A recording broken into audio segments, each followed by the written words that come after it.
echo of his call. ஆண்டவர் இயேசுவின் நாமம் மகிமைப்படுவதாக.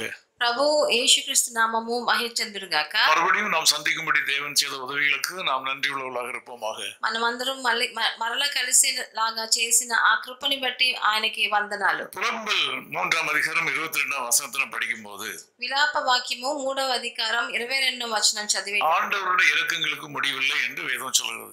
ఆయన వాత్సల్యతవు ఎడతెగక నిలుచునని రాయబడి ఉన్నది. நாம் ஒரு இரக்கமற்ற உலகத்தில் வாழ்கிறோம். మనం ఒక కృప లేని ఈ లోకంలో జీవిస్తున్నాము. ஆகவே நாம் தேவனுடைய இரக்கத்தை சார்ந்து வாழ வேண்டிய கட்டாயம் ஏற்படுகிறது. అందుకనే మనం ప్రభు వాత్సల్యతపై మనం ఆధారపడి జీవించవలసింది. எல்லா நேரங்களும் நமக்கு ஆண்டவரை சார்ந்து வாழ அனுமதிப்பது இல்லை. మనం అన్ని కాలంలో ఆయన మీద ఆధారపడి జీవించే మనకు తరుణాలు దొరకవు. ஆனால் உண்மை என்னவென்றால் ஆண்டவராகிய இயேசு கிறிஸ்துவின் இரக்கம் தான் நிரந்தரமானது.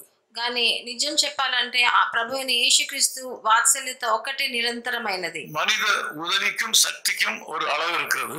మనుషులు మనకు చేసే సహకారానికి వాళ్ళ శక్తికి ఒక లిమిట్ ఉంటది. என்னால் இயன்ற மட்டும் செய்வேன் என்று சிலர் நினைக்கக்கூடும். కొంతమంది అంటారు నా వల్ల ఎంత అవుతుందో అంత చేస్తానని చెప్తారు. என்னால் எல்லாவற்றையும் செய்ய முடியும் என்றும் சிலர் நினைக்கக்கூடும். కొంతమంది అనుకుంటారు నేను అన్నిటినీ సాధించగలను అనుకుంటారు. அது உண்மையிலே முடியாது.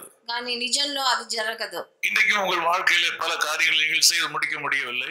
ఈ రోజు కూడా మీ జీవితంలో కొన్ని మీరు అనుకుంటున్నారు కానీ చేయలేకపోతున్నారు. காலவேளையில் ஆண்டவர் சொல்கிற காரியம் நீங்கள் ஆண்டவரை சார்ந்து கொள்ளுங்கள். ఈ ప్రొద్దుట వేళ ప్రభు మీదకి సెలవిచ్చేది మీరు ఆయన మీద ఆధారపడాలని. அவருடைய இரக்கங்கள் காலைதோறும் புதிதானவைகள். ఎందుకంటే ఒక్కొక్క రోజు పొద్దుట ఆయన కృప కొత్తదిగా ఉందని. இன்று காலையிலே மாத்திரமல்ல உங்கள் வாழ்க்கையின் எல்லா நாட்களிலும் அவருடைய இரக்கமும் கிருபையும் உங்களுக்கு போதுமானதாக இருக்கும். ఈ ఒక్క రోజు కాదు మీ జీవితాంతం ఒక్కొక్క రోజు ఆయన వాత్సల్యత కొత్తగా ఉంది మీ జీవితంలో. ஆகவே வேத வல்லுநர்கள் சொல்லுகிறபடி கர்த்தாவே நீரே என் பங்கு என்று சொல்லி அவரை சார்ந்து கொள்வோமாக.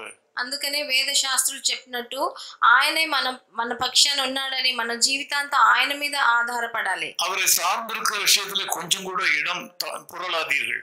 ఆయనని ఆధారపడే విషయంలో కొంచెం కూడా మీరు మారు మనసు తెచ్చుకోకూడదు. கஷ்டம் என்னும் நுகம் உங்கள் முதுகிலே இருந்தாலும் அதை ஆண்டவர் நீக்குவார். మీ మీద ఒక పెద్ద భారం కష్టం అన్న భారం ఉన్నా కూడా అది ప్రభు మీ దగ్గర నుంచి తొలగిస్తాడు. உங்கள் கடினமான பாதை உங்களுக்கு இலகுவாக ஆண்டவராலே மாற்றப்படும். మీ కఠినమైన త్రోవ మీకు చాలా సరళముగా ప్రభువు చేస్తాడు. நீங்கள் அவரை உறுதியாய் பற்றிக்கொள்ளுங்கள். మీరు ఆయనను గట్టిగా పట్టుకోవాల్సి. அது உங்களை உயர்ந்த நிலைக்கு கொண்டு செல்லும். అది మిమ్మల్ని ఉన్నత స్థితికి తీసుకెళ్తుంది. நான் உங்களோட ஜெபிக்கட்டும். నేను మీతో కలిసి ప్రార్థిస్తాను. நல்ல பிதாவே நமக்கு நன்றி செலுத்துகிறோம். మంచి తండ్రి మీకు స్తుతులు వందనాలు. இந்த ஜெபத்தில் கலந்து கொண்ட எல்லா மக்களையும் ஆசீர்வதியும். ఈ నాతో ఏకీభవించే అందరినీ మీరు ఆశీర్వదించండి. உங்களுடைய இரக்கங்களுக்கு தான் முடிவில்லை என்று வேதம் சொல்கிறது. మీ వాత్సల్యత ఏనాడు ఎడతెగక ఉందని చెప్తుంది. மனிதருடைய இரக்கங்கள் எல்லா நேரங்களிலும் உங்களுக்கு சாதகமாக அமைகிறதில்லை. మనుషులు మా మీద పెట్టిన వాత్సల్యత ఎప్పుడైనా మారిపోగలదు. இந்த செய்தியை கேட்ட எல்லா மக்களையும் ஆசீర్వதியும். నా ఈ వచనం విన్న అందరినీ ఒక్కొక్కరిని ఆశీర్వదించండి. நான் உங்களுடைய ஊழியக்காரனாக நின்று இந்த மக்களை உங்களுடைய இரக்கங்களுக்கு உட்படுத்துகிறேன். నేను మీ సేవకుడిగా నిలబడి మీ కృప వాళ్ళ మీద కుమ్మరించమని వేడుకుంటున్నాను. இவருடைய வாழ்க்கையின் தேவைகள் அனைத்தும் சந்திக்கப்படுவதாக. వాళ్ళ జీవిత అక్కర్లన్నీ తీర్చబడును గాక. இயேசு கிறிஸ்துவின் நாமத்தில் ஜெபிக்கிறோம் பிதாவே. ప్రభువైన యేసుక్రీస్తు నామమునందున వేడుకుంటున్నాము తండ్రి. ఆమేన్. ఆమేన్. His call ministries 10 Muhammad Abdullah 2nd Street opposite International Cricket Stadium, Chepauk, Chennai 600005, India. Phone 914428528282.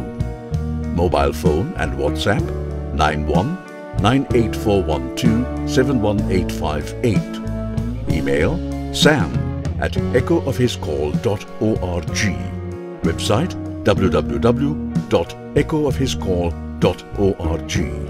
God bless you.